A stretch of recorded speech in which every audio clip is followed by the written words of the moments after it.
Bye-bye dolar. Negara-negara Amerika Latin siap pakai mata uang bersama ala euro.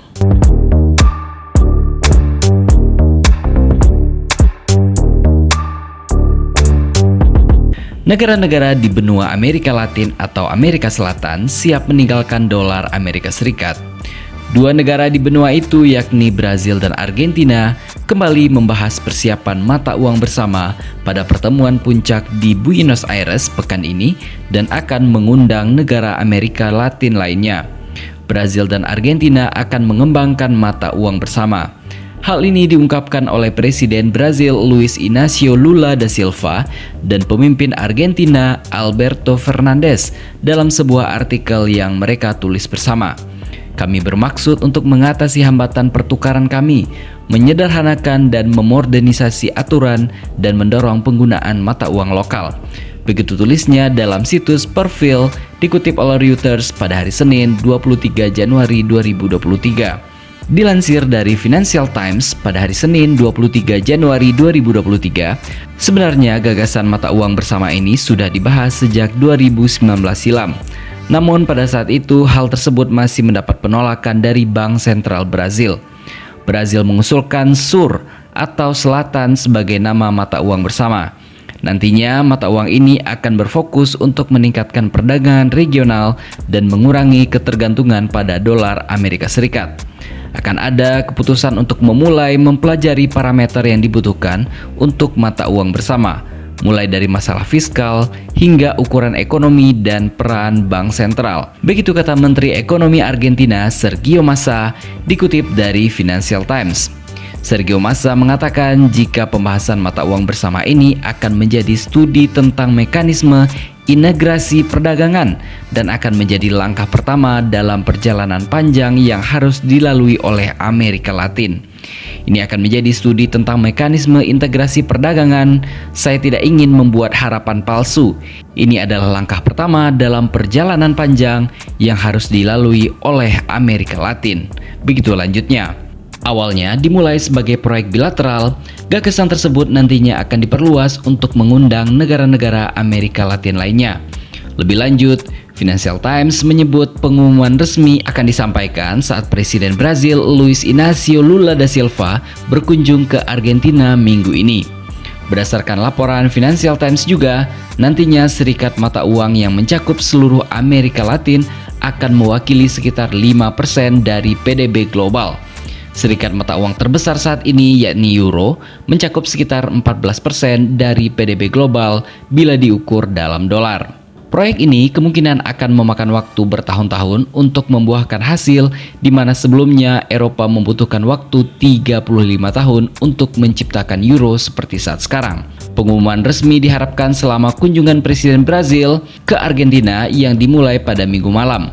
Pembahasan sebelumnya tersandung penolakan Bank Sentral Brazil, namun saat ini kedua negara sama-sama diperintah oleh pemimpin sayap kiri, di mana akan ada dukungan politik yang lebih besar. Perkembangan perdagangan antara Brazil dan Argentina telah mencapai 26,4 miliar dolar Amerika Serikat dalam 11 bulan pertama tahun lalu, naik hampir 21% pada periode yang sama di tahun 2021. Kedua negara tersebut adalah kekuatan pendorong di belakang blok perdagangan regional Mercosur yang meliputi Paraguay dan juga Uruguay. Inflasi tahunan Argentina sebelumnya mendekati 100% karena bank sentral mencetak uang untuk membiayai pengeluaran. Selama 3 tahun pertama Presiden Alberto Fernandes menjabat, jumlah uang yang beredar di publik telah meningkat 4 kali lipat dan denominasi peso terbesar bernilai kurang dari 3 dolar Amerika Serikat pada nilai tukar paralel yang banyak digunakan. Argentina sebagian besar telah terputus dari pasar utang internasional sejak gagal bayar tahun 2020 yang lalu dan masih berutang lebih kurang 40 miliar dolar Amerika kepada IMF dari dana talangan tahun 2018. Pertemuan di Buenos Aires tersebut akan dihadiri oleh Presiden Kolombia Gustavo Petro bersama dengan Gabriel Boric dari Chili dan tokoh-tokoh kontroversial lainnya seperti Presiden Revolusioner Sosialis Venezuela Nicolas Maduro dan pemimpin Kuba Miguel Diaz-Canel. Tetapi Presiden Meksiko Andrés Manuel López Obrador umumnya menghindari perjalanan ke luar negeri dan tidak dijadwalkan untuk berpartisipasi di acara ini. Menteri Luar Negeri Argentina Santiago Covero mengatakan konferensi itu juga akan membuat komitmen pada integrasi regional yang lebih besar, pertahanan demokrasi, serta perang melawan perubahan iklim. Kawasan itu perlu mendiskusikan pembangunan ekonomi seperti apa yang diinginkannya pada saat dunia memiliki kebutuhan akan makanan, minyak, dan juga mineral. Alfredo Serrano, seorang ekonom Spanyol, mengatakan konferensi akan membahas bagaimana memperkuat regional rantai nilai untuk memanfaatkan peluang regional serta membuat kemajuan dalam serikat mata uang. Saat ini ada kemungkinan di Amerika Latin mengingat ekonominya yang kuat untuk menemukan instrumen yang menggantikan ketergantungan kepada dolar Amerika.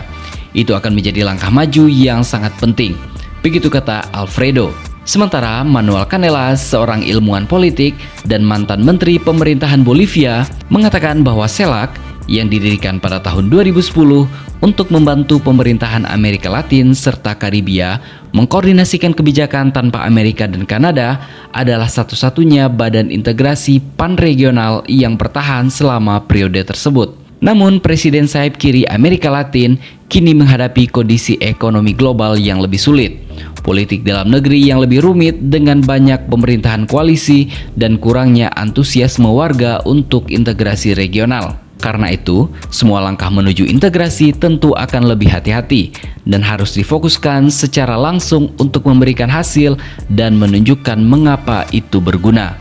Begitu lanjut Manuel.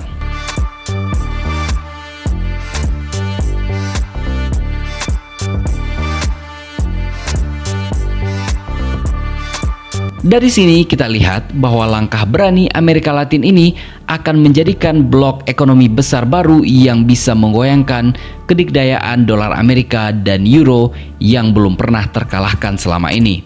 Bukan tidak mungkin nanti blok-blok ekonomi lain di Asia dan Afrika juga bisa mengikuti langkah yang serupa. Jika negara-negara utama Asia punya satu mata uang bersama, tentu percaturan ekonomi dunia akan semakin seru. Jadi, bagaimana menurut pendapat Anda?